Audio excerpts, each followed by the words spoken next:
All right, here we go. Let's welcome in the great Ken Hagen, Hillsborough County Commissioner. There he is. It's a momentous day, my friend. The Rays are being sold. This is when Ken Rosenthal said, when JP Peterson says it, I get it. But when Ken Rosenthal and Evan Drellich say it, then confirm my reporting, it's a done deal. Welcome to the show, my friend. Hey, thanks, buddy. First of all, you're killing me with the Guido chain line there. That was, yeah. you got one, don't you? Bad memories. I know if I do, I'm quite certain you do as well. Oh, so, hell yes. Big fat Italian horn. Right, he's still wearing his. Yeah. Yeah. Oh, God, yes. Oh, it was. I used to work as a lifeguard on a water slide. And, you know, I'd have to clean out the filter every now and then. It was a gold mine. It's a complete gold mine. Yeah. Absolutely. My girlfriend had the best jewelry, and my mom in all of Hollywood, Florida. It's fantastic. Anyway, but that's not why we're here. So the Rays apparently looks like they have been sold. And we've been talking about this obviously for a long, long time.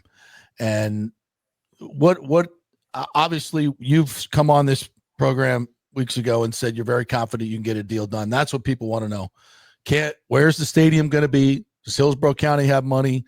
What do you know about this group? I know we've talked about this before, but let's refresh everybody. Well, a couple of things. First of all, you mentioned how Ken Rosenthal certainly has street cred, if you will, but I want to say no one's fought this fight harder than you over the last 15 years. And thank you, sir. Certainly when you say it, you do your due diligence, you do your homework as well as anybody or better than anybody. So I appreciate everything you've done throughout this process. So thank you for that. I mean, we got a lot of boots on the ground here. I've been here a long time. I know a lot of rich people. And so it's been a fun ride, and you know we've taken our shots together, but it looks like this is finally gonna be come to fruition. Yes, sir. Very well stated. First of all, again, I'm very, very pleased and encouraged by yesterday's announcement. It is consistent with what both Commissioner Manfred and the new ownership group had indicated to me. And I just assured them that once a sale is consummated, that our team will be prepared to sit down and begin having a serious discussion on the ownership group's goals and plans and what they would like to see. But we're going to be ready, and I'm very encouraged with this group, and let's get the deal done. Yeah. And everybody wants to know who the Tampa Bay Elite businessmen are, and I've been sworn to secrecy. I know you have as well. So in time, this is going to come out, right? I mean, at some point, this will all come out. All the owners will be named, and we characterize it as these are well-known people that the city will trust, as opposed to the last ownership group, that the fans will trust, that the voters can get behind. I know Absolutely. This is not going to be, tax money, property tax money, but that the voters, that you're a politician, you're going to give money, you need a return on investment, right? And that's what you have to show the folks, and the folks need to be invested in the ownership group. Absolutely. Right? Absolutely. And I've consistently stated for 15 years that I've been, through this journey, that protecting the taxpayers is paramount, and we're going to do that. That being said, you brought up a good point. When I last met with Commissioner Manfred, I shared with him that I was supremely confident. I might have even said that on your show. You did. That if we had an opportunity to sit down with an ownership group that had significant local ties, because how important that is to have folks here that the community knows, the electeds know, and trust, that we would be able to reach a deal. And that's because of having that local tie-in, if you will.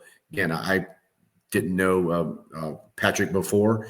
I certainly like the fact that we're both Gators, because he's a University of Florida trustee, and yes, he is. And candidly, when we did meet, we over half the time was talking about UF and and about the school and what they're going through now in the presidential search and all that stuff. But the fact that we do have a local component, significant local component, certainly will make it much easier to come up with an agreement.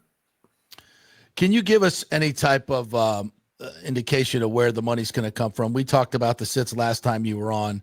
How does that play in this time where it didn't play in last time with the race? Well, that's a good point, and one that I shared, again, both with Commissioner Manfred and with the new ownership group, that we would pick up where we left off with the last discussion we had with the raise and our financial model. But we do have the benefit of the sits, as you would say, being renewed, and that offers a potential additional revenue source for, at a minimum, infrastructure. Now, how much, where, those kind of things, you know, too soon to tell, if you will, but that wasn't available last time. And so anything that can be counted on our side of the ledger, even if it's for a parking garage or for infrastructure that's used beyond just for the ballpark, is something that for most folks is politically palatable. Even for, I would suggest, even for Governor DeSantis. Last time I spoke with him, he was very clear that he would not support taxpayer money to build a stadium, but that for infrastructure is something that he could certainly consider. And I believe, and that's significant, right? And that, because then you can move your money to the stadium if he's taking care of his infrastructure. And you probably know this better than me, but I believe there was funding in this year's budget for USF for infrastructure, not to go vertical for their new stadium, but for infrastructure supporting it, because there's a valid basis, not just for people to go to USF football games, but it helps to improve the infrastructure and the accessibility all around the ballpark. And that's why most folks, not everyone, there's always going to be people that push back and are going to oppose anything and everything. But the fact that we can improve the area beyond just for those that attend a baseball game or a football game, for most folks is politically palatable. Ken Hagen joining us, Hillsborough County Commission. Jane Castor, Mayor of Tampa, has been much more vocal to me, it seems, this time around. She seems very confident that this can get done. Where does the city, how do they play into this? Can they add some money to the ledger?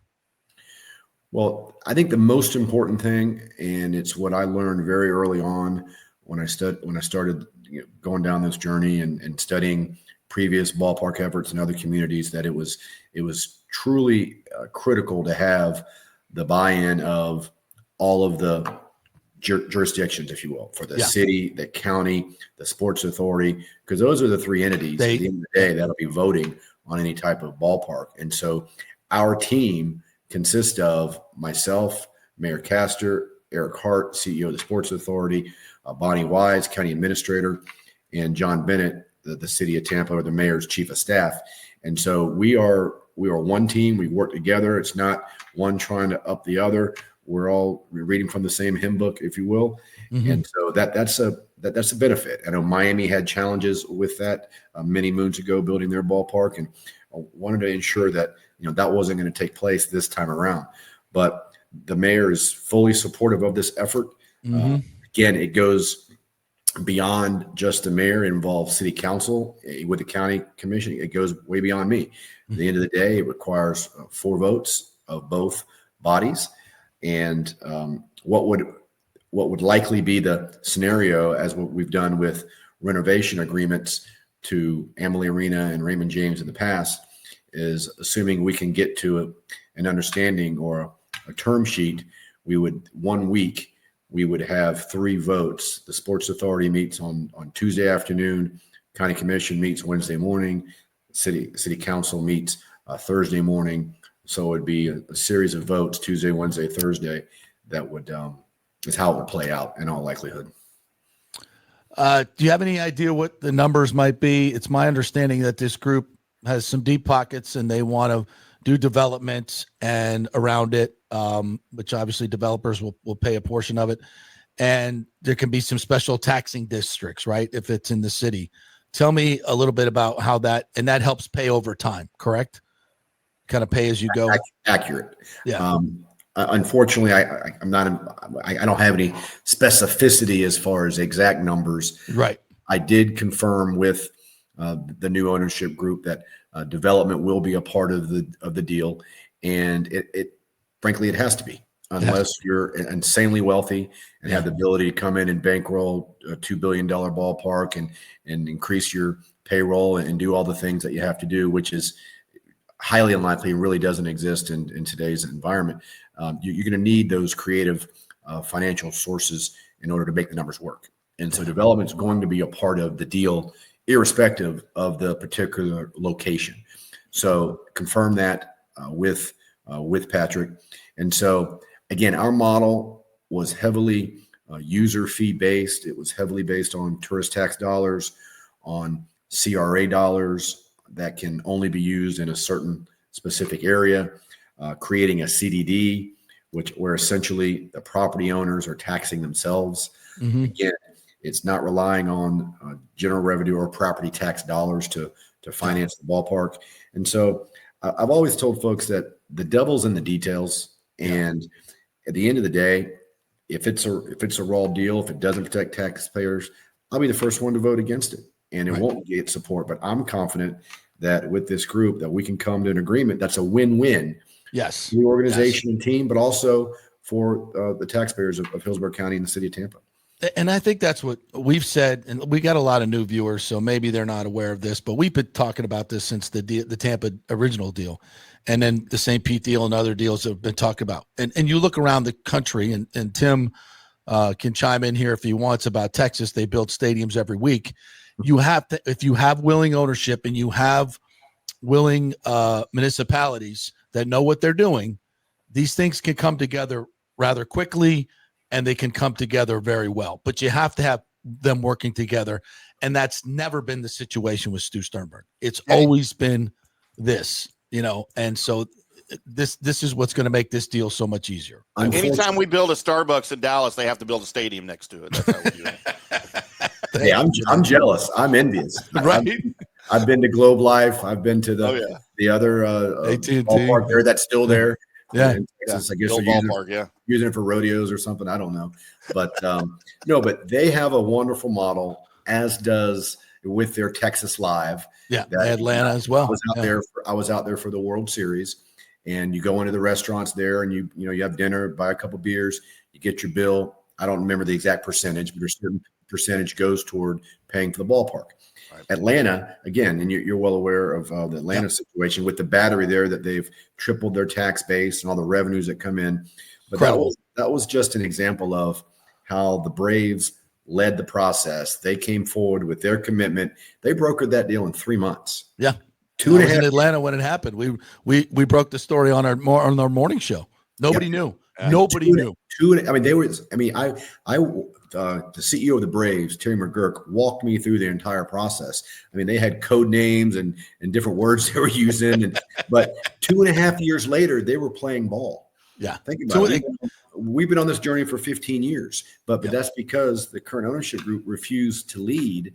They always wanted the business leaders and the political leaders to lead the process, when it's this should be a group effort, and you need to be at the table. And for many years, that just wasn't the case. Yeah, exactly. Ken Hagen joining us here. So you said 2.5 years. Is that even possible in this situation? Because people are saying, oh, not till 2030. No way. The goal is 2029. I can tell you that in my conversation with the new ownership group, their financial models are for 29 and 30. The goal would be for 29. We have time to meet that timeline, but don't have the luxury of a significant amount of time. Right. But certainly, I guess we have the benefit of being able to hit the ground running, and that we have the model that we utilized before. So we dust that off. We start with that. But again, we had the benefit of the SITs passing. So we're in a much better place financially in order to come to an agreement. All right. The question I get all the time is, what about the Bucks? What about the Bucks? What do they need? How does this work in for that? And I know they haven't really come to you yet, so you don't know. There's a lot of question marks. True. A couple of things there. We are essentially in a holding pattern right now. We are waiting for the Glaziers to share with us what they're thinking as far as their renovation plans, as far as their potential development plans, which I believe there'll be an element of development with the new renovation agreement that'll come forward. The important thing about that is that we will secure that the team remains here for decades to come, while we will also improve the revenue sharing and improve the deal for taxpayers. I can 100% assure you of that. But unfortunately, we're still on a waiting pattern. And I know that frustrates Eric Hart, the Sports Authority. It frustrates Rob Higgins with the Sports Commission, because the NFL has told us you're not getting another Super Bowl until you have the next renovation agreement.